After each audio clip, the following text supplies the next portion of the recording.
నమస్తే, నేను Maruthi Ram. One voice న్యూస్కు స్వాగతం. రాజన్న సిరిసిల్ల జిల్లాలో గల వస్త్ర పరిశ్రమలో నెలకొన్న సమస్యల పరిష్కారానికై చేనేత, పవర్లూమ్ అనుబంధ సంఘాల జేఏసీ ఆధ్వర్యంలో రిలే నిరాహార దీక్ష చేపట్టారు. ఈ దీక్షకు తెలంగాణ చేనేత ఐక్య వేదిక సంపూర్ణ మద్దతు ప్రకటించింది. ఈ కార్యక్రమంలో రాష్ట్ర అధ్యక్షుడు రాపోలు వీరమోహన్, రాష్ట్ర మహిళా అధ్యక్షురాలు గుజ్జే తారా, రాష్ట్ర youth working president Ankarapu Mahesh, రాష్ట్ర మహిళా ఉపాధ్యక్షురాలు పత్తిపాక పద్మ, జిల్లా అధ్యక్షులు శ్రీగాద మైసయ్య, రాష్ట్ర కార్యదర్శులు గుడ్ల విష్ణు, కోడం ఆనందబాబు, జిల్లా నాయకులు ఊరగొండ రాజు, అంకారపు రాజు, దూస సత్తయ్య, గుంటుక మహేష్ తదితరులు పాల్గొన్నారు. ఈరోజు సిరిసిల్ల పట్టణంలో చేనేత భరోసా విషయంలో చేనేత కార్మికులకు జరుగుతున్నటువంటి అన్యాయాల మీద ప్రభుత్వం స్పందించాలని విధానం మీద మరి దీక్షలు కూర్చున్నటువంటి జేఏసీ సోదరులందరికీ కూడా హృదయపూర్వక నమస్కారాలు తెలియజేస్తా ఉన్నాను. ఈరోజు రాష్ట్రంలో చేనేత పరిశ్రమ గురించి మరి కాంగ్రెస్ ప్రభుత్వం ఏర్పడి 8 మాసాలు గడిచినప్పటికీ కూడా మరి ఎలాంటి చేనేత మీద సమీక్షా సమావేశాలు కానీ అభివృద్ధి కార్యక్రమాలు కానీ గత ప్రభుత్వం నిర్వహించిన పథకాలను కానీ పునరుద్ధరించక మరి చేనేత కార్మికులకు తీవ్ర అన్యాయం చేస్తున్నటువంటి విషయాన్ని ఈ సభాముఖంగా నేను ప్రశ్నిస్తా ఉన్నాను.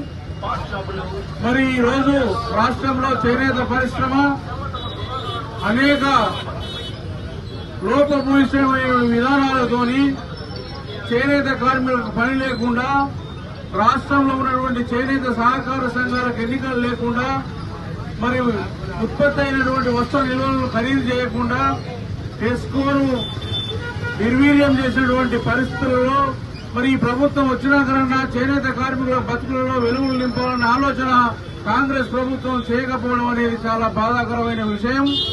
మరి ఈరోజు రాష్ట్రంలో ఉన్నటువంటి చేనేత సహకార సంఘాల బకాయిలైతేనేమి, వ్యక్తిగత రుణాలైతేనేమి, రాష్ట్రం మొత్తం మీద మరి 100 కోట్లు కూడా లేనటువంటి ఈ చేనేత కార్మికుల బకాయిలు తీర్చలేనటువంటి ప్రభుత్వం మరి రైతులకు ఈ రోజు 31,000 కోట్లు ఏదైతే రుణమాఫీ చేసిందో మరి చేనేత కార్మికుల పట్ల ఇంత నిర్లక్ష్య ధోరణి ఎందుకని కూడా ఈ సందర్భంగా నేను మనవి చేస్తా ఉన్నాను. మరి ఈ రోజు రైతన్న నేతన్న దేశానికి వెన్నెముకని అన్నారు.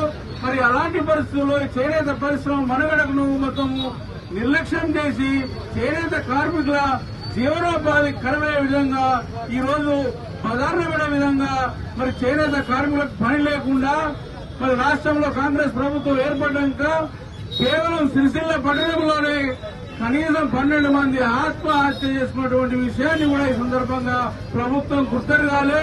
మరి అలాంటి కుటుంబాలకు ఈ రోజు వరకు కూడా ఇలాంటి హామీ గాని, ఇలాంటి ఎక్స్ప్రెషే గాని, ఇలాంటి కుటుంబ భరోసా గాని ఇవ్వకుండా ఉన్నటువంటి ప్రభుత్వాన్ని మరి వారి చిత్తశుద్ధిని ఈ సందర్భంగా ప్రశ్నిస్తా ఉన్నాను. ఈ రోజు చేనేత పరిశ్రమ మరి రాష్ట్రంలో పూర్వ వైభవంగా ఉండాలంటే రైతులకు ఏదైతే ఉచిత విద్యుత్తు కొసగుతున్నారో మరి చేనేత కార్మికులకు కూడా పూర్తి స్థాయిలో మరనేత అయినా చేనేత అయినా పూర్తిగా ఉచిత విద్యుత్తును అందించాలని సందర్భంగా నేను మనవి చేస్తా ఉన్నాను.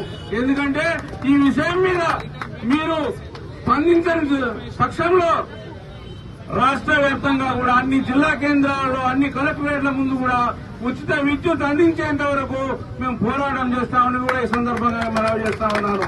ఈ సందర్భంగా మరి చేనేత కార్మికులు నేసినటువంటి చేనేత వస్త్రాలను మీరు ఎప్పటికప్పుడు ఏ విధంగానైతే రైతుల వద్ద ధాన్యం కొనుగోలు చేస్తా ఉన్నారో అదే మాదిరిగా షరతులు లేకుండా మాస్టర్ వీవర్ల వద్ద, చేనేత సహకార సంఘాల వద్ద ఉత్పత్తి అయినటువంటి వస్త్రాలను మీరు ఖరీదు చేసి మీరు నగదు చెల్లింపు ద్వారా మీరు పని కల్పించాలని 365 పని కల్పించే విధంగా మీరు జీవోను విడుదల చేయాలని కూడా ఈ సందర్భంగా మనవి చేస్తా ఉన్నాను. ఎందుకంటే మరి రాష్ట్రంలో మరి బతుకమ్మ చీరల ఆర్డర్స్ లేక గత 8 మాసాలుగా ఇక్కడ పనులు లేక అసలు కుటుంబాలకు జీవనోపాధి లేక మరి ఆ పథకాన్ని మీరు కొనసాగిస్తారో లేకపోతే ఆ పథకం స్థానంలో ఇంకా వేరే స్కీమ్ పెడతారో ఏదైతేనేమి ప్రతి చేనేత కార్మికుడికి నెలకు 20,000 రూపాయలు గిట్టుబాటు అయ్యే విధంగా మీరు పని కల్పించాలని ఈ సందర్భంగా నేను మనవి చేస్తా ఉన్నాను. తెలంగాణ చేనేత ఐక్య వేదిక